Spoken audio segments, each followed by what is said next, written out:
ci li ñuy wax bàyyi ko xel ci contexte bi ñu toll nii ak ñi ñuy woo d'autant plus que ñoom bon mel ni Seydi Gassama bu ñu koy déglu souvent li muy gën a bàyyi xel mooy àq ak yelleefu doomu aadama yi. waaw Seydi Gassama il est de Amnesty International et donc c'est toujours bien nga bàyyi xel en tout cas les rappels ou les signaux d'alerte yi nga xam ne dañu koy def dans un état démocratique c'est tout à fait normal. bu fekkente ne dañu jàpp ne dañu enfreindre àq ak yelleefu doomu aadama. parce qu'en fait enfreindre la liberté de quelqu'un déjà que mu ngi nekk donc ci loxoy yoon. loolu xam nga dafa yomb je ne dis pas que moo am ci situation yi am ni ngi parce que gëm naa ne les choses sont en train de se faire ni mu war a tëddee. mais lenn rek laa bëgg a wax. mooy. souvent damay am problème pour comprendre cette société civile où souvent mon oncle et papa Seydi Gassama xam nga lu tax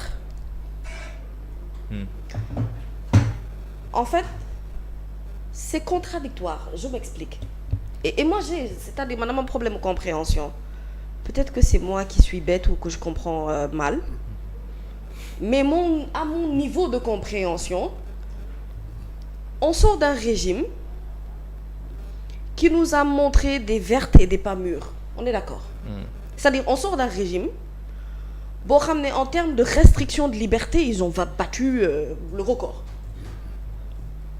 donc certaines de ce c'est-à-dire ñenn ci ay ci société civile bi ñooñu daan nañu dénoncer ñeneen ñi ils jouaient un peu le rôle d'équilibriste ci situation dëkk boo xamante ne dafa laaj kàddu dëgg mooy ne kii dóor bàyyil dóore yow mi itam di attaquer teel sa loxo ku nekk ñu àtte te dëgg rek a tax te yàlla rek a tax Amnesty International Seydi Gassama notamment a participé à la marche de Pape Alé Niang et j'en sais quelque chose j'étais sur le terrain comme lui yenn ndaje yi nga xamante ne sax yenn journalistes yi dañ ko doon def il était présent pour dénoncer li jot a xew ñi ci jot a ñàkk seen bakken yépp ci xeex bu metti bi j'ai vu Amnesty pondre souvent des communiqués pour dénoncer alors transition am na élection présidentielle am sénégalais yi voté à 54% on élit un nouveau gouvernement 6 mois de gouvernance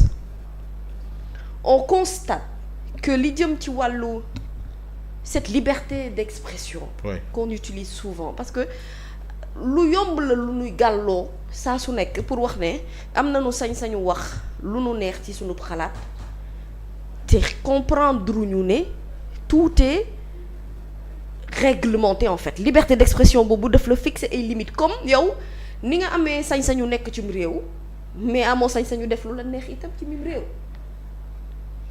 et même bu fekkente ne dañ la ko may sax c'est là où les paroles de responsabilité où ce mot a son sens donc yow tu veux aujourd'hui dire que situation bi nga doon dundu ci at yële passé ak beneen gouvernement situation boobu en réalité changé wul ah bon changé wul en fait non ci ñuy waxee mooy ne à la limite changement amu ci waaw mais ci anam gi ñuy interpeller ok ci naka la changé wul c'est-à-dire à quel moment on a vu des gens en fait les gens ont usé de cette liberté d'expression ils en ont profité et ils ont dépassé les limites de cette liberté d'expression c'est ça la vérité mooy ne nit ñi am nañu sañ-sañu aujourd'hui wax lu ñu xalaat garaawul amul problème sañ-sañu ku ne la waa léegi cër bi ñu war a joxante nag yow man ci mën a bañ a d'accord ak Gomis mii ci gis-gisam jox na ma sañ-sañ man ma commenter ci gis-gisu Gomis waaye duma ca yam damay dugg ba dépasser Gomis ci cadre bi mu war a wax moom dugg ci loo xamante ne man sama sañ-sañ mayuma ko la liberté de chacun je le répète s'arrête là où commence celle d'autrui tu sais ce qu'il y a c'est qu'on ne veut pas se regarder dans le blanc des yeux et se dire la vérité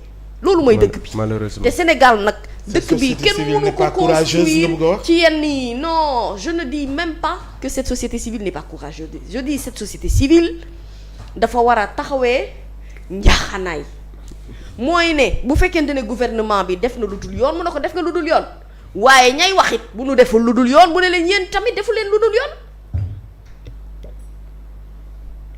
on est d'accord. man su ma defee lu dul yoon danga ma koy wax état bu defee lu dul yoon nga wax ko. te xanaa état bii la ñeme.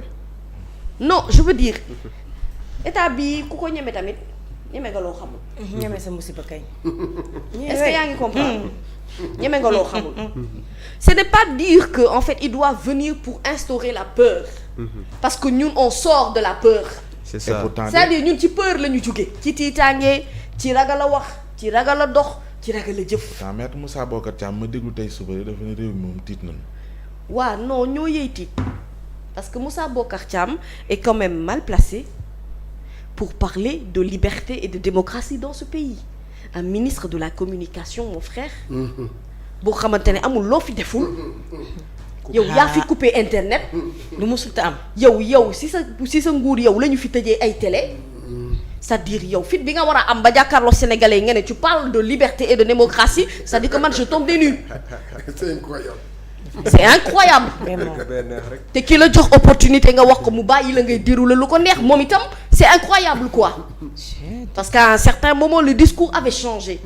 dëkk bi nanu bàyyi li ñuy def di bàyyi di naxante di ñàkk waxante dëgg te di ñàkk joxante tër wax sa xalaat kenn terew ko ci réew mi waaye ñiy wax sa xalaat yëpp nañ wax li Ahmed Suzanne Camara wax ñiy wax liberté d'expression yëpp nanu wax li Cheikh Yérim wax xam nga maa ngi dégg démb ki avocat mi muy défendre naan Bougane na reprendre les mêmes propos que Bougane a dit. léegi kon élan de solidarité bi bàyyi ko ci yenn acteurs politiques yi dem. non soutenir je veux dire man jàpp ni xëy na soutien boobu li muy traduire mooy ni li ñuy teg ñooñu du dëgg. non gis nañ des leaders démb yu ñëw. manifester seen soutien bi. am nañu def conférence de presse ba ci même communiqué boo xamante ni. Macky Sall ak ñu mu àndal signé nañ ko. jàpp ni lii di raam ci réew mi bis bu fi juddoo. wala mu màgg fi.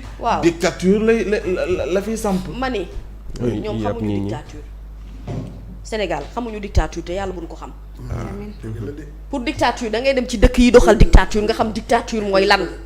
il faut utiliser les bons mots et les mettre dans les bons contextes. Voilà, merci. D'accord? Léegi nag ceux qui sont sympathisants de Bougane c'est normal Bougane a des alliés en politique. bu ñu ko jàppalewul ku ñuy jàppale. c'est très normal c'est de bonne guerre. Aujourd'hui s'il y a des anciens du pouvoir ñu nekkoon PDS entre autres enfin je dis n'importe quoi mais je veux dire ñu farak Bougane mu nekk en situation de garde à vue nga dem seeti ko c'est normal loolu du cas. loolu moo tax man Bougane bugguma ko def cas parce que pour man du cas en fait xaw ma ndax comprendre nga li ma la wax wala déet.